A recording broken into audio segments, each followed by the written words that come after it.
Bonsoir, on va voir dans cette séance la première partie du deuxième cours quelques exemples d'action mécanique. La première partie, c'est les classifications des forces.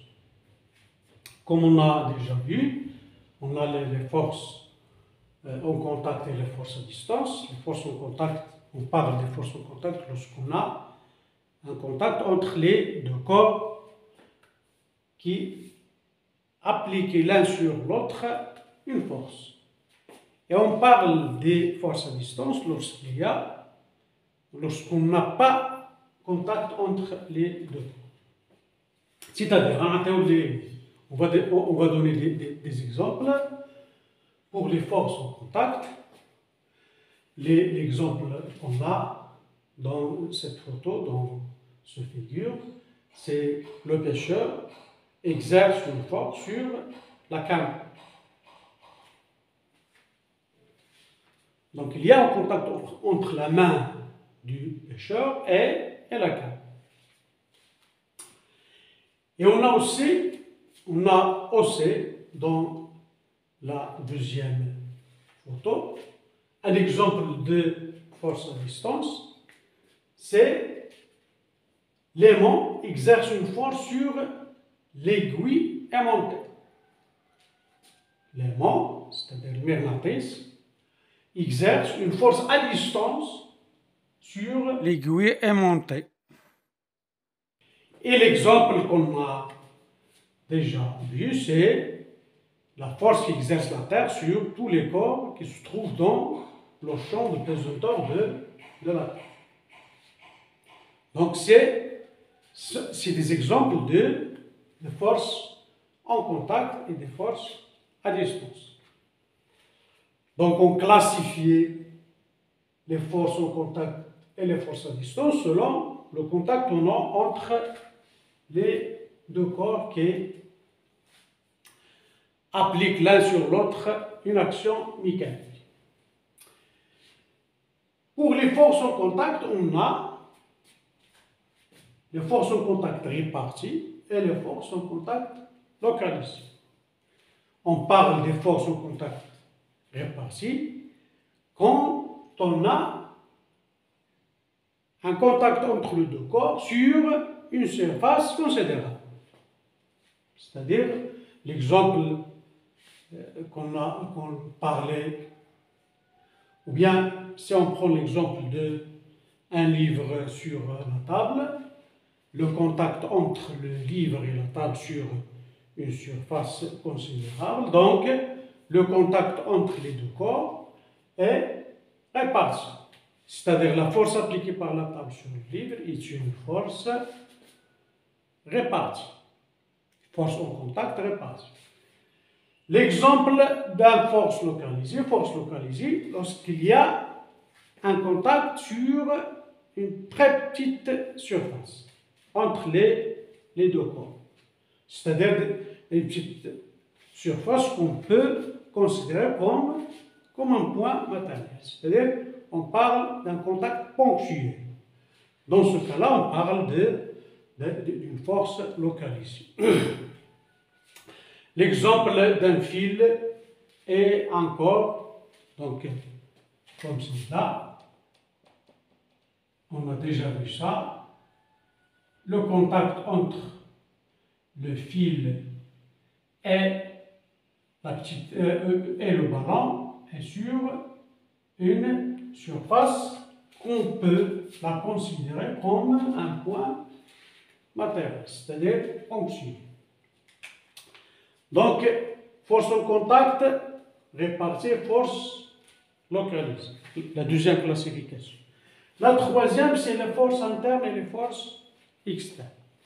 Et pour déterminer ces deux sortes de forces, il faut d'abord déterminer le système étudié.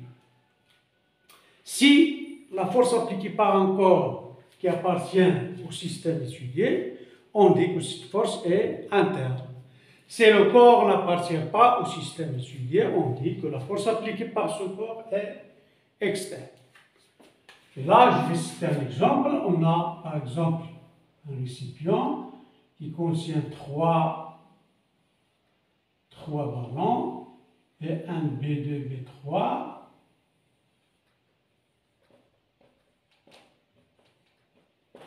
La force appliquée par, on a ces récipients à trois faces, A, B et C. La force appliquée par cette face sur B1, la face A n'appartient pas si on considère que le système étudié est les trois balles, B1, B2, B3. Donc la force appliquée par cette face A sur B1 est une force externe, parce que cette face n'appartient pas au système étudié. On va écrire que F, la force appliquée par la face A sur B1, est une force externe, car elle n'appartient pas au système étudié. La force appliquée par B1 sur B2, il y a un contact entre les deux corps, B1 et B2. B1 applique une force sur B2 et B2 applique une force sur B1. Cette force qui applique B1 sur B2, c'est une force interne, car les deux corps appartiennent au système étudié. Et on peut citer les autres forces. On a la force appliquée par la face B sur B1 est une force externe. La force appliquée par B sur B2 externe, appliquée par C sur B2 externe, par B2 sur B3 et B3 sur B2, c'est une force interne. Là, ce sont deux forces internes. B1 sur B3, B3 sur B1 sont deux forces internes. Donc, on dit qu'une force est une force interne si il est appliqué par un corps qui appartient au système étudié. Et externe, c'est le corps qui applique cette force n'appartient pas au système étudié. Donc c'est simple pour la classification des forces. On a déjà vu ça, soit dans les cours de troisième année préparatoire, soit dans les séances que j'ai déjà dans les vidéos précédentes. بالنسبة لنا قلنا هذا التحديد ديال القوى حسب إما قوى التماس أو قوى البعد. قوى التماس كنهضروا على قوى التماس إذا كان التماس بين الجسمين، وعن بعد إلا ما كانش التماس بيناتهم أ ديستونس. عطينا المثال ديال لي فورس اون كونتاكت ديال التأثير مثلا ديال الصياد على قصبة الصيد اليد ديالو، والمثال ديال التأثير ديال المغناطيس على الإبرة المغناطيسية. الأول تأثير أو قوة تماس مطبقة من طرف الصياد على القصبة الصيد، والثاني قوة عن بعد مطبقة من طرف المغناطيس على الإبرة المغناطيسية. جينا للتقسيم الثاني بالنسبة لقوى التماس، فيها قوى التماس موزعة، قوى التماس موضعة. موزعة عندما يكون التماس على مساحة كبيرة، ومموضعة عندما يكون التماس في مساحة صغيرة يمكن اعتبارها نقطة. عطينا مثال ديال تأثير الطاولة على الكتاب وتأثير الخيط على الكرة. جينا للتقسيم الثالث اللي هو القوى الداخلية والقوى الخارجية، فورس انترن إلى فورس اكسترن.